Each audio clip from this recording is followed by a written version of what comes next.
ಎಲ್ಲರಿಗೂ ನಮಸ್ಕಾರ. ನನ್ನ ಹೆಸರು ರಮೇಶ್ ಅಂತೇಳಿ. ನಾನು ಕೊಪ್ಪಳ ಜಿಲ್ಲೆಯ ಕುಷ್ಟಗಿ ತಾಲೂಕಿನ ಕಂದಕೂರು ಗ್ರಾಮದವನು. ಈಗ ಪ್ರೆಸೆಂಟ್ ನಾನು ರಾಜಸ್ಥಾನ ವೃಂದದ IPS ಅಧಿಕಾರಿಯಾಗಿ ಕಾರ್ಯನಿರ್ವಹಿಸ್ತಾ ಇದ್ದೀನಿ. ನಾನು ಮೂಲತಃ 1ರಿಂದ 4ನೇ ತರಗತಿ ನಮ್ಮ ಕಂದಕೂರಿನಲ್ಲಿ ಓದಿದ್ದೀನಿ. ಅದಾದ ನಂತರ 5ನೇ ತರಗತಿಯಿಂದ 10ನೇ ತರಗತಿವರೆಗೂ ಮೊರಾರ್ಜಿ ದೇಸಾಯಿ ಮಾದರಿ ವಸತಿ ಶಾಲೆಯಲ್ಲಿ ಓದಿದ್ದೀನಿ. ನಮ್ಮದು ಕುಷ್ಟಗಿ ತಾಲೂಕಿನ ನಿಡಸೇಸಿ ಗ್ರಾಮದಲ್ಲಿರುವಂಥ ಮೊರಾರ್ಜಿ ಶಾಲೆ. ಆ ಶಾಲೆಯಲ್ಲಿ ಓದುತ್ತಿರುವಾಗಲೇ ನಮ್ಮ ಗುರುಗಳು, ನಮ್ಮ ಬೋಧಕರು ನಮಗೆ ಈ IAS officers, IPS officers, KS officers ಈ ಥರ ಕ್ಲಾಸ್ 1 ಅಧಿಕಾರಿ ಆಗುವ ಒಂದು ಕನಸನ್ನು ಬಿತ್ತಿದ್ರು.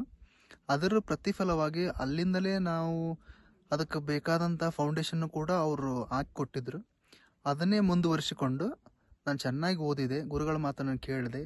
ಕೊನೆಗೆ ಇಂಜಿನಿಯರಿಂಗ್ ಮುಗೀತು. ಇಂಜಿನಿಯರಿಂಗ್ ಮುಗಿದ್ಮೇಲೆ ಮಾಸ್ಟರ್ಸ್ ಮಾಡಿ ನಾನು 2019 ಸಾಲಿನ ಸಿವಿಲ್ ಸರ್ವಿಸಸ್ ಎಕ್ಸಾಮಿನೇಷನಲ್ಲಿ ತೆರಗಡೆ ಹೊಂದಿ 2020ರಲ್ಲಿ IPS ಅಧಿಕಾರಿಯಾಗಿ ಇವಾಗ ಪ್ರೆಸೆಂಟ್ ಕೆಲಸ ಮಾಡ್ತಿದ್ದೀನಿ. ನಮ್ಮ